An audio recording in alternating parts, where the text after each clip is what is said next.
ta rời khỏi mái trường thân yêu, chúng ta đã tỏa đi khắp nơi để mưu sinh và lập nghiệp.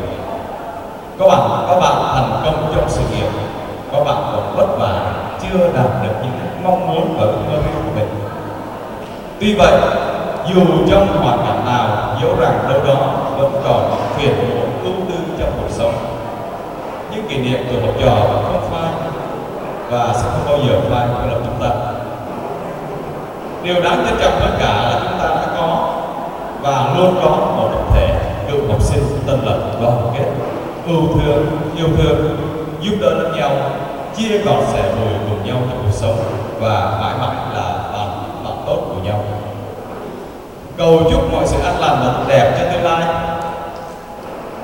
Chúc cho tất cả chúng ta có một buổi gặp mặt ấm áp và chan hòa tình bạn. Xin chân thành cảm ơn.